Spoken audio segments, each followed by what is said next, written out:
about their whole process. So these things are key, and they're shared in the cloud to make it work. So that's the cloud access. Pardon me. I'm gonna switch out of this mode and into like more demonstrative mode. So what I'd like to do is, first of all, to look at, based on that rubric, to look at what a presentation, a form that I would give my students looks like. And it looks something like this. This is the teacher version, but it starts with, explaining, what is expected of them. There's a certain amount of rater training that needs to be done, but thereafter, I asked them to basically, once they're done, they have to go through this whole process, rate each other, and score responsibly. So those categories I showed you for the rubric before, audio, they need to input a grade on 10.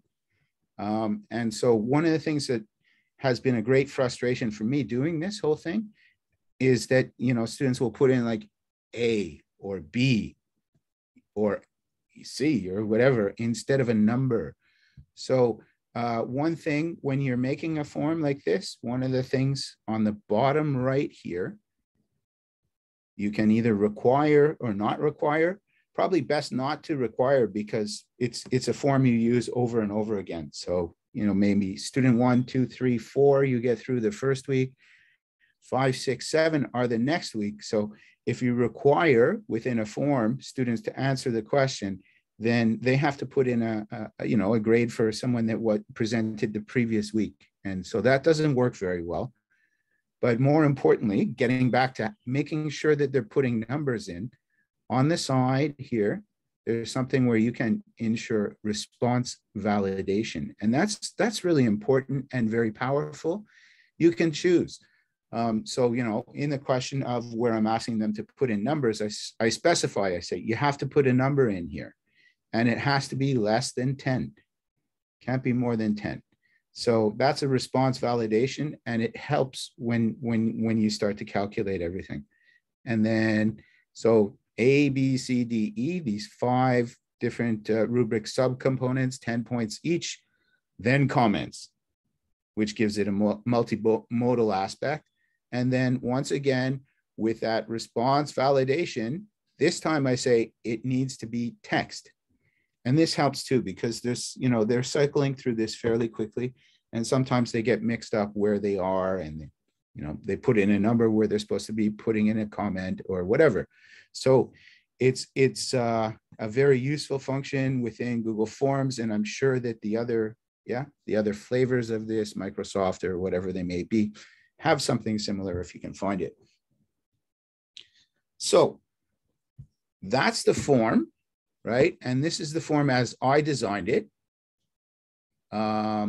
It's easy. Once you make 5 questions, you can just copy them over and over again. This is what it looks like for the teacher.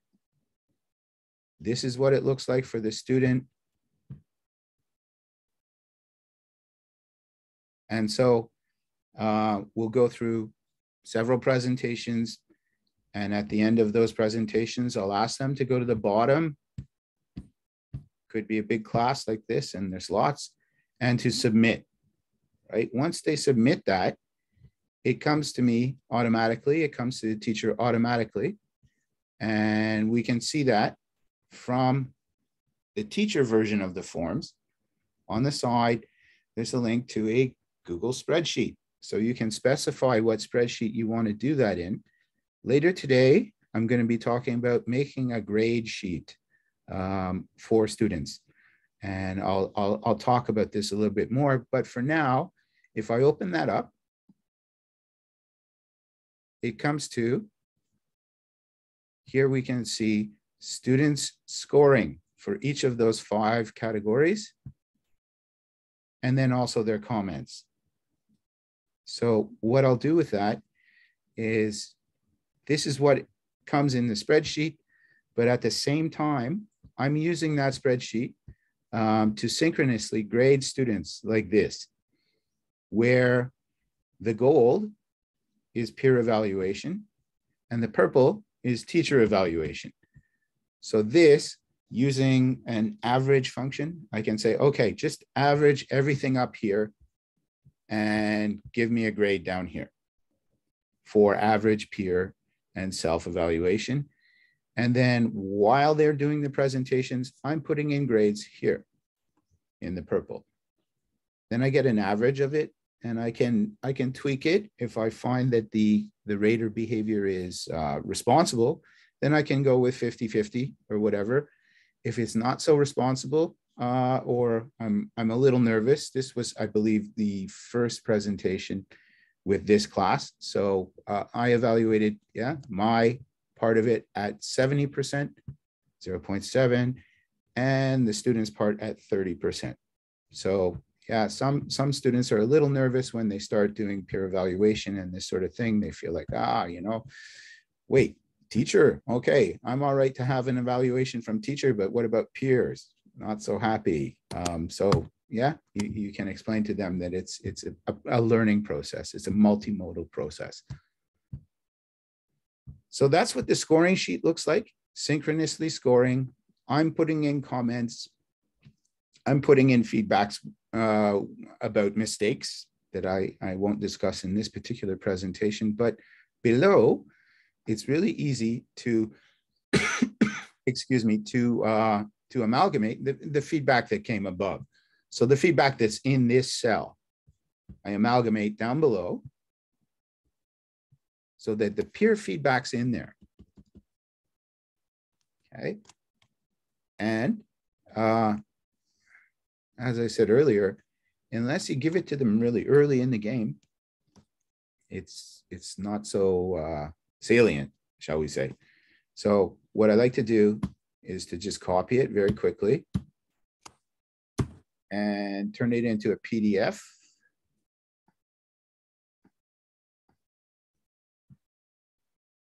And print it.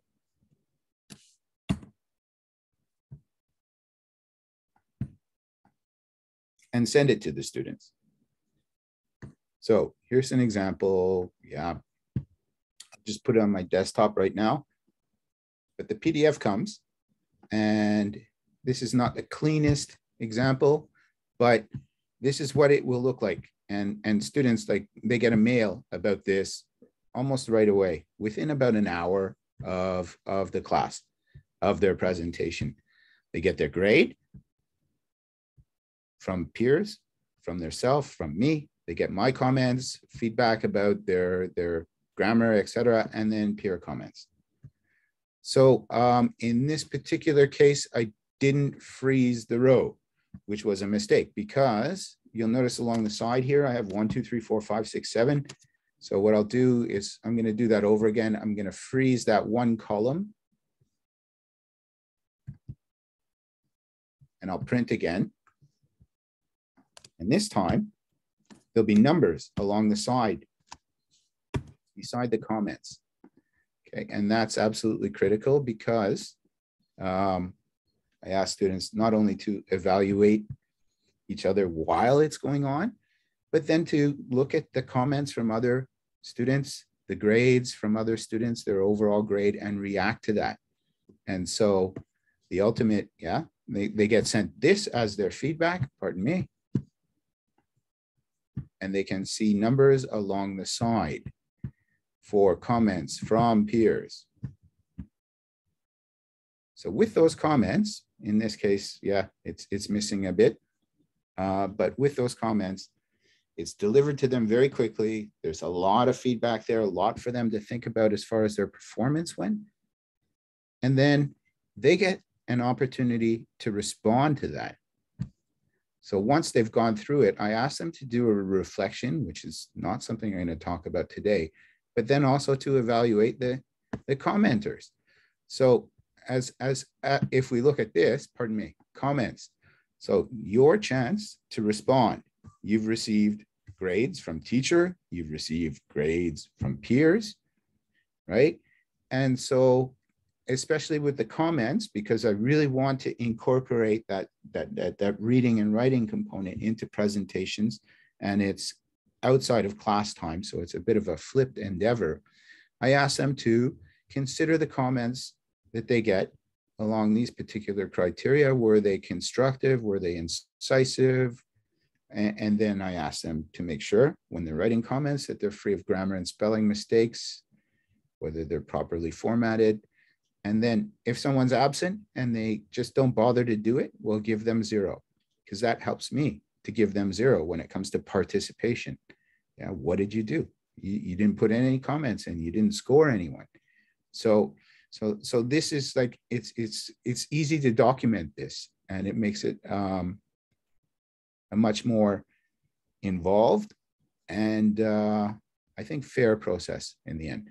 So they just put in a score, once again with the validation, response validation. They put in a score for each commenter based on this along the side. So, you know, for example, commenter 1, your pronunciation is not spelled right.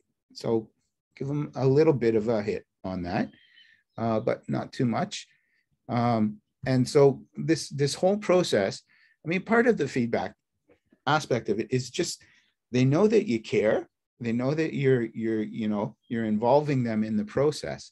It's not a perfect science at this point in time, but I'm pretty happy with the way it's worked so far, and it hasn't taken up too much of my time. Like, I mean, I can manage this and get numbers out of it without killing myself, which is important, without killing them as well, overburdening them. So let me see, this is the overview, and I do hope that we have time to, go beyond that. One of the places that's been difficult for me, and perhaps someone has some suggestions about this, is, so I've done it like this. And one of the important parts of feedback is, like I said, to do it really quickly, because students otherwise, they might assume that you're really, you're not looking at what they're doing, and you're proceeding along the lines of having a midterm exam and a final exam, not setting up a procedure, a protocol where they need to come to class every single time, activated and ready to do stuff. So getting results, getting feedback to them on a timely basis is really important. On a presentation by presentation basis, one of the things that I'm working with, it's been kind of difficult, because all of this is done in a spreadsheet environment. And as you know, maybe spreadsheets are not like documents. Like, I mean, in a document, it's easy to count words, but in a spreadsheet, it's not so easy to count words. In fact, it's not part of the native setup of spreadsheets. So what I've been showing you up to now was using Google Sheets, and I'm not sure that this works in Google Sheets, but I found a formula, and I'd be more than happy to send you this formula if you like. This formula, when pasted in beside a bunch of text, will count how much text is there.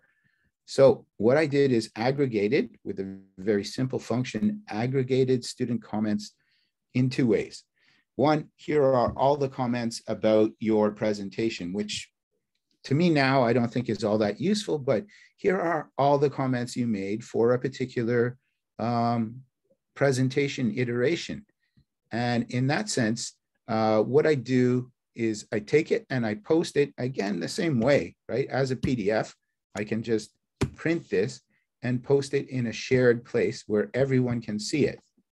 To do that, you need to use a secret name, right? So what I would do is hide their names, hide that column, and then post it like this, so that they have a secret name that they've come up with, maybe their favorite fruit, their favorite animal, whatever it may be. And so with that secret name, I can just post this all at once. I don't have to send it to them one by one. So they can look, they see their secret name, they see all of the comments they made for a particular presentation iteration. There's a word count. And then there's also how they scored themselves and how they were scored by their peers. And then the average score that they gave overall. So that's kind of, it means that it's a more involved process. And this is still a little complicated to put together, but it's effective because they know. And then as well, like, there's the average number of words written, for example, in this iteration was 132 words. That's for all of the students in the class. So, there were like 17 students in the class, 132 words average. That's less than 10 words per presentation, but still, it's over the course of a class, teaching those critical skills of how to react to people's presentations or whatever it is, and diplomatically expressing yourself, thinking critically about the different importances of presentations, what's important, what's not, is, I think, a very constructive process. And then you can really, you do spot the underperformers. I have someone here that only wrote 72 words, which is really, that's not quite enough. Let's have a better look at the text. How was the text? What sort of grade based on that sort of that behavior, that rating behavior? So there's all sorts of ways that we can more effectively document students' participation as part of the attendance and participation part of grades. So let's just have a quick look at how I did that, what it looks like overall.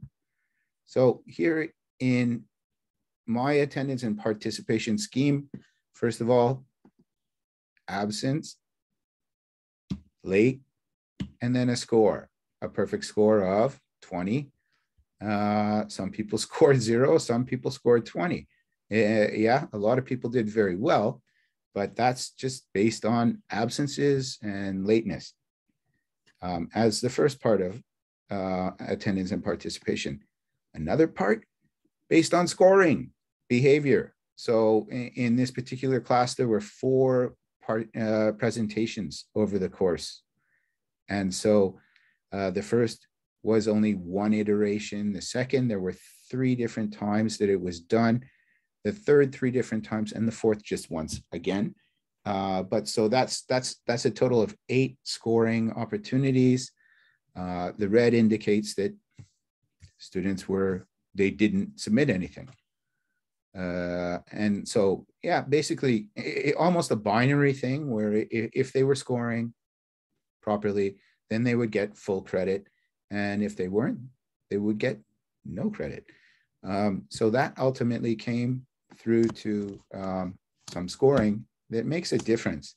And so the final attendance and participation grade was calculated based on their assignments completed, their in-class behavior, their rating and comments, behavior during presentations, and then attendance, for a total which came from a grade sheet that I'm going to talk about today, later at 1, but here was the full grade sheet. So the total weight of assignments was 400 and just a little over 400 points.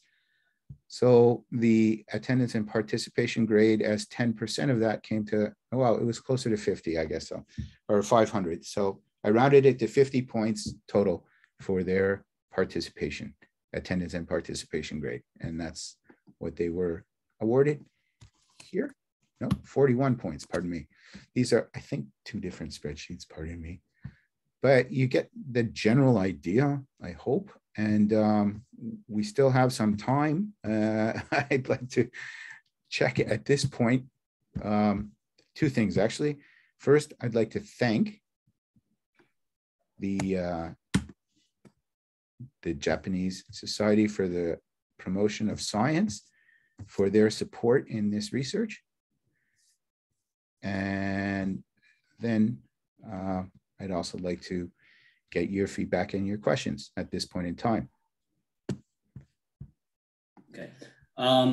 So at this point, the session is about 25 minutes long. So we've gone over by 2 minutes. So if anyone has questions, they can have your contact information and send it to you later. Is that okay?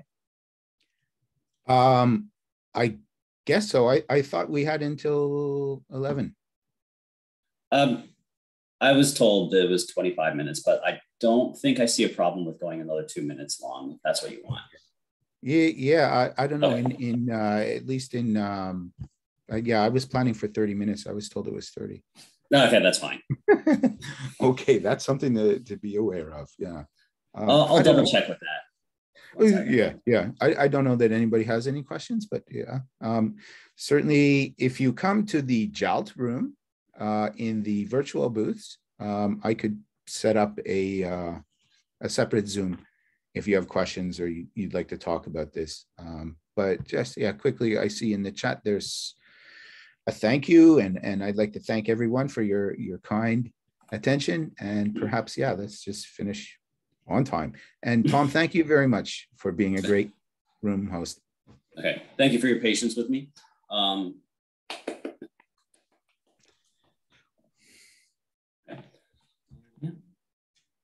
Thanks. And thank you for your presentation, of course.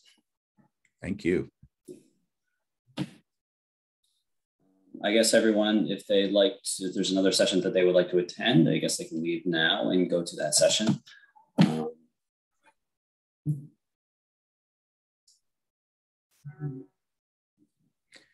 Tom or John? I get mixed up. Oh, yeah, I should change that. Hold on a second. John is my first name, but everyone just calls me Tom. So. Awesome. Yeah. Okay, well, thank you very much. And I guess, yeah, I have another session at 1 o'clock. So I'm going to prepare. And then there's so many good sessions in this conference. Love TESOL. Yeah, me too.